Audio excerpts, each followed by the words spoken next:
ही अगदी चटपटीत आणि रसरशीत अशी भरल्या वांग्याची भाजी बघा. पाहूनच अगदी तोंडाला पाणी सुटलं असेल. कुठलाही लग्न समारंभ असो, बड्डे पार्टी असो किंवा कुठलाही कार्यक्रम, अगदी आवडीने खाल्ली जाणारी भाजी म्हणजे भरली वांगी. पण भरली वांगी बनवायची म्हटली की वाटण्यासाठी खूप सारा लागणारा वेळ बघून कंटाळा येतो. तर आज आपण कुठलाही तामझाम न करता अगदी झटपट तयार होणारी आणि चटकदार अशी भरल्या वांग्याची भाजी बनवणार आहोत. या भाजीसाठी लागणारं वाटण इतकं सोपं आहे की अगदी पहिल्या वेळेस जरी कोणी भाजी बनवायला सुरुवात केली तरीसुद्धा परफेक्ट बनून तयार होईल. नमस्कार मित्रांनो, डिलिशियस फूड्स मराठीमध्ये मी माधुरी आपल्या सगळ्यांचं मनापासून स्वागत करते. चला तर मग वेळ न घालवता आपण रेसिपीला सुरुवात करूया. तर ही चटकदार भरल्या वांग्याची रेसिपी बनवण्याकरता मी सगळ्यात पहिले 7 ते 8 मध्यम आकाराची वांगी घेतलेली आहे. साधारणतः 3 ते 4 जणांसाठी भाजी यामध्ये तयार होईल. आता आपल्याला वांगे चिरून घ्यायचे आहेत. वांग्याचे आपल्याला अगदी काप करायचे नाहीत, तर फक्त चाकूच्या मदतीने त्याला 3 ते 4 ठिकाणी कट देऊन घ्यायचं आहे. तुम्ही बघू शकता या ठिकाणी मी 3 ते 4 ठिकाणी वांग्याला कट करून घेतलेलं आहे. त्याबरोबरच वांग्याला कुठल्या प्रकारची कीड नाही ना हे आपल्याला चेक करून घ्यायचं आहे. तर आता हे कट केलेले वांगे आपल्याला पाण्यामध्ये घालून ठेवायचे आहेत, जेणेकरून ते काळे पडणार नाहीत. अशा प्रकारे मी भाजीसाठी लागणारे सर्व वांगे कापून घेतलेले आहेत. आता हे कापून घेतलेले वांगे आपण थोडा वेळ बाजूला ठेवूया आणि भाजीसाठी लागणारं वाटण तयार करून घेऊयात. वाटणासाठी सगळ्यात पहिले आपल्याला कढईमध्ये अर्धा कप शेंगदाणे घ्यायचे आहेत. आता हे शेंगदाणे आपल्याला 4 ते 5 मिनिटापर्यंत मध्यम आचेवर अगदी छानपैकी परतून घ्यायचे आहेत.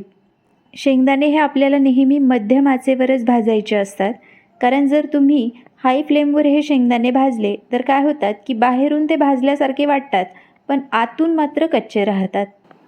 साधारणतः 4 ते 5 मिनिटानंतर तुम्ही बघू शकता की आपले शेंगदाणे अगदी छानपैकी भाजल्या गेलेले आहेत.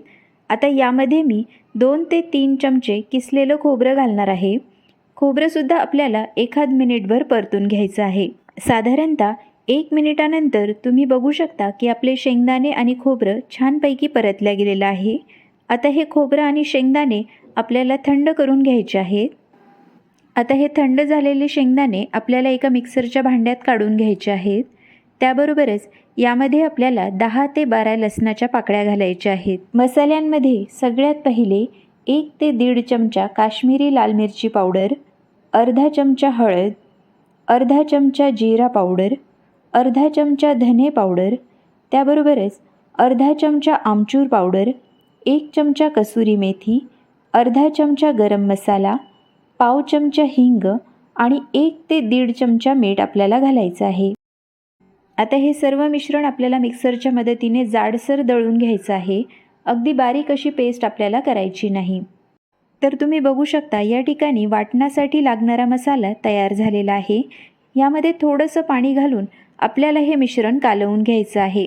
साधारणतः अशा प्रकारे हे घट्टसर वाटण मी तयार करून घेतलेलं आहे. आता हे तयार झालेलं वाटण आपल्याला वांग्यांमध्ये भरून घ्यायचं आहे. तर या ठिकाणी हा मसाला आपल्याला वांग्यांमध्ये अगदी व्यवस्थितपणे फिटोफिट भरून घ्यायचा आहे. त्यामुळे काय होतं की वांगी परतताना मसाला हा तसलीन तसाच राहतो.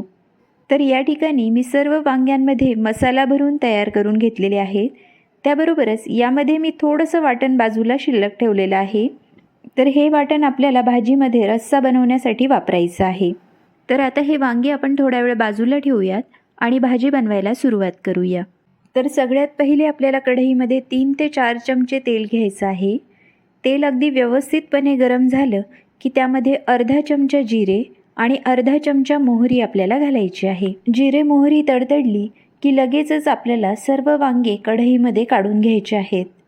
तुम्ही बघू शकता अशा प्रकारे सर्व वांगे मी या ठिकाणी कढईमध्ये काढून घेतलेले आहेत. आता हे वांगे आपल्याला अगदी अलगद हाताने 1 ते 2 मिनिटापर्यंत परतून घ्यायचे आहेत. साधारणतः 1 ते 2 मिनिटं परतल्यानंतर तुम्ही बघू शकता की आपल्या वांग्यांना अगदी छानशी अशी तेलाची कोटिंग या ठिकाणी आलेली आहे. तर आता झाकण बंद करून हे वांगे आपल्याला आणखी 2 ते 3 मिनिटापर्यंत वाफवून घ्यायचे आहेत. 2 ते 3 मिनिटानंतर तुम्ही बघू शकता की आपल्या वांग्यांना अगदी छानसा गोल्डन ब्राऊन रंग या ठिकाणी आलेला आहे.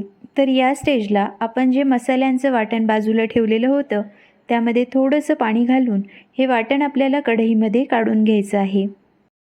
साधारणतः 1 कप पाणी या संपूर्ण वाटणामध्ये मी घातलेलं आहे. तर आता भाजी आपल्याला एकदा छानपैकी मिक्स करून घ्यायची आहे. भाजी आपल्याला मध्यम आचेवर 8 ते 10 मिनिटापर्यंत शिजवून घ्यायची आहे. ही मध्यम आकाराची वांगी आहेत, त्यामुळे ती 8 ते 10 मिनिटामध्ये सहज शिजतात. तर साधारणतः 8 ते 10 मिनिटानंतर आपली भाजी अगदी छानपैकी या ठिकाणी शिजलेली आहे. यामध्ये आपल्याला थोडीशी बारीक चिरलेली कोथिंबीर घालायची आहे. तर मित्रांनो, या ठिकाणी अगदी झणझणीत आणि चमचमीत अशी मसाला वांगी तयार झालेली आहेत. भाजीला आलेला जबरदस्त रंग आणि सगळीकडे भाजीचा पसरलेला सुगंध यांनी भूक नसणारी व्यक्तीसुद्धा 4 चपात्या अगदी सहजपणे खाऊन जाईल. तर मित्रांनो, अगदी चमचमीत आणि झणझणीत अशी भरल्या वांग्याची ही रेसिपी तुम्हीसुद्धा घरी नक्की बनवून बघा. ही भाजी तुम्ही ज्वारीच्या भाकरीसोबत खाऊ शकता, तसंच जीरा राईससोबतसुद्धा याची चव अप्रतिम लागते. मी मात्र आज या भाजीसोबत खाण्यासाठी रुमाली रोटी बनवलेली आहे. रुमाली रोटी, भरली वांगी, त्याबरोबरच कांदा आणि लिंबू म्हणजे स्वर्गच.